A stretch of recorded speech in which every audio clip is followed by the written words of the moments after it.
Hey y'all, this is Kim with Creative Escapades. Welcome to my channel and thank you for joining me today.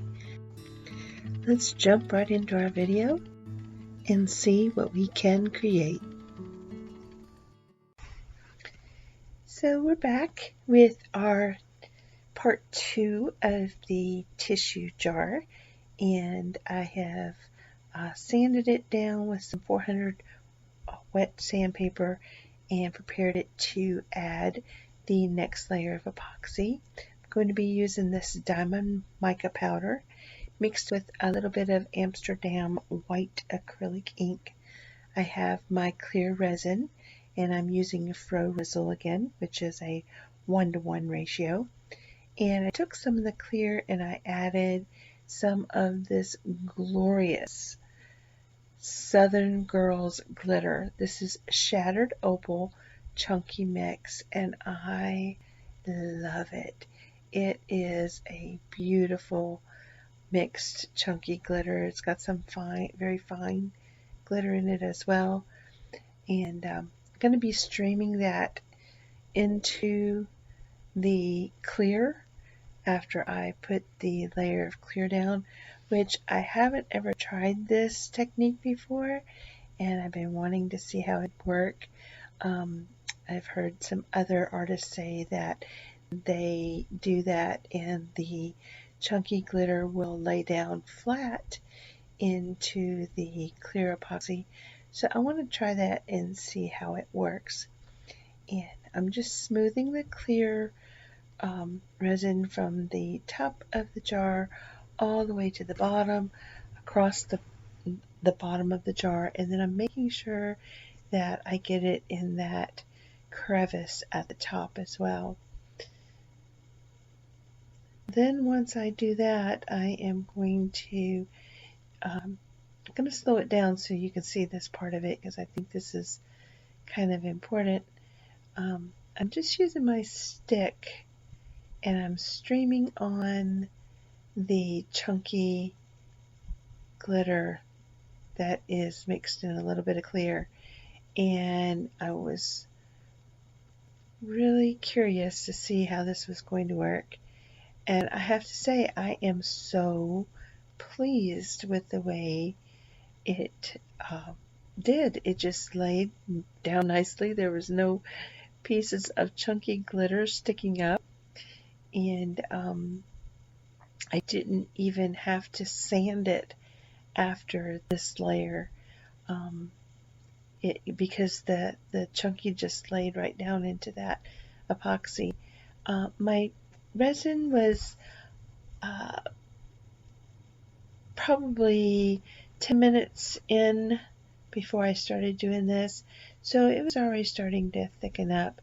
Faux Rizzle doesn't have the long working time that some epoxies have, and it actually is beneficial for the way this worked out. I was able to take my stick and just spread that chunky opal out so that it was not all bunched up in one place.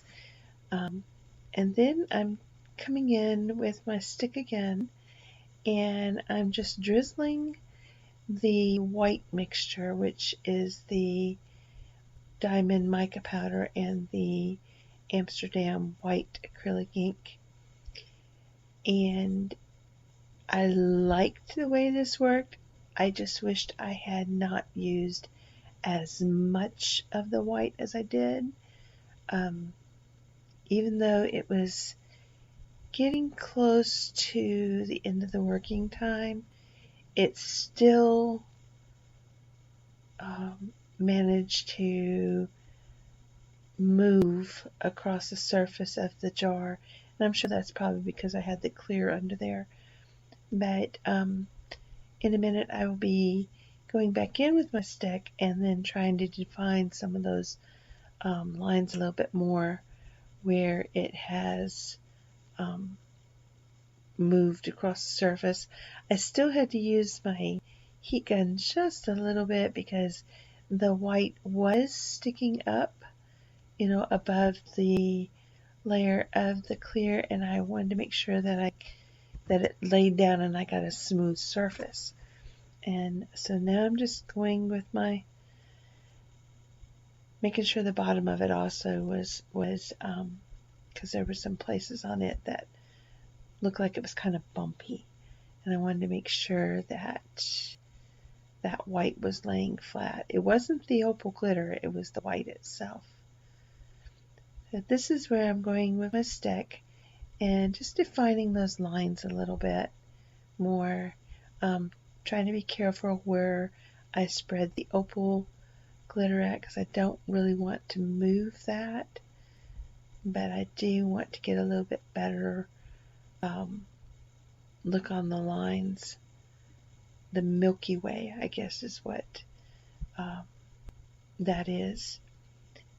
And still a little bit too much white. I won't use this much on my next one.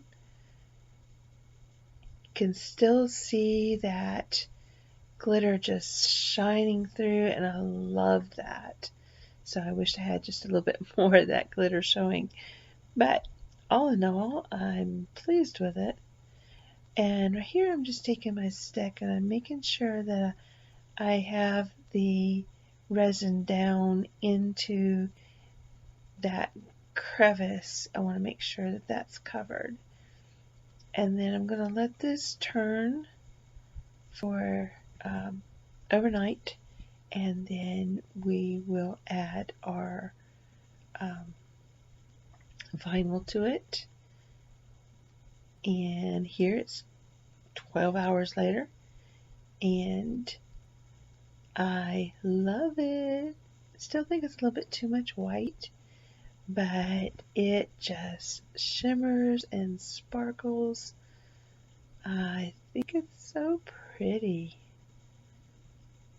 I love those colors shining through there, and the camera's not picking it up very well, but the whole entire jar, even the white, just has a shimmer and sparkle to it. So I'm thinking right here is where I want to put my vinyl, and I've used some holographic vinyl, and it will be, when it moves with the light, the colors of the jar basically. So I'm thinking right here is where I'll put it. It's going to look good. And we'll just move it from the backer paper. I wanted to stick a little bit, so I found if I turn the paper over and pull it this way, my vinyl comes away very easily.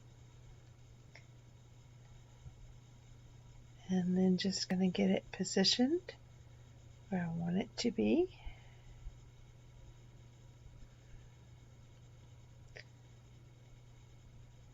Kind of want to put it where the white is, where there's a lot of the white. And I think this is a perfect place for it. So I'm just going to start in the center and work my way out to the edges.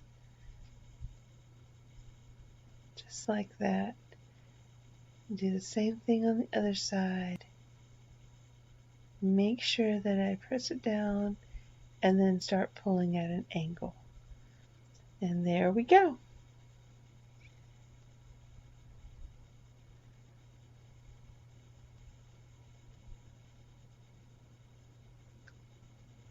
I think it looks good. Shiny. Again, the camera is not doing justice to the actual way that it looks.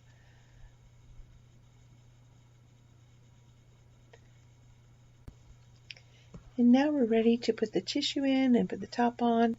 I apologize that my camera did not record me cutting the hole in the top. This is just stiff flannel that I got from Hobby Lobby. And this is the Kleenex brand tube tissue. You can buy these already in the circular shape that will fit right down into the jar. I only put half of them in there. They all fit, but it was a tight fit. So I did try this with regular puff with lotion in it. They did not work because puff is not, the tissues are not tucked into each other so that when you pull them, or at least the big boxes aren't. So there it is. I do think I want to paint the ring maybe a different color, and it would give it a little bit more bling, or maybe add some ribbon or something to the top. But overall, I think it's adorable. And my plan for this one is I'm going to take it to my Sunday school class. I have 4- and 5-year-old class, and I think they'll get the biggest kick out of getting a tissue out of the Kleenex jar. In fact, there's probably going to be a lot of little noses that are going to need extra attention just so they can get a Kleenex from the Kleenex jar. That'd be okay. And I think that I will make one that matches it and use it for their little offering. That would be a lot of fun too. So it's definitely eye-catching, and it glitters and it shines and it sparkles, and I think it turned out really cute, and I'm excited to make another one. So I hope you have enjoyed this little project and are inspired to make one yourself. You can use any kind of jars. You don't have to go out and buy mason jars. You can use spaghetti jars, any kind of mayonnaise jars. I would suggest using the glass ones though. Plastic probably would not hold up very well with the epoxy, and if they move at all, the epoxy could crack, so probably would work best with the glass. And if you've enjoyed this project, please click like and share. If you haven't subscribed to my channel yet, let me invite you to do that now, and if you ring that bell, you won't miss any of the future videos of projects that I upload. And I want to thank you for joining me on this little project, and I hope to see you in my next creative escapade. Bye bye for now.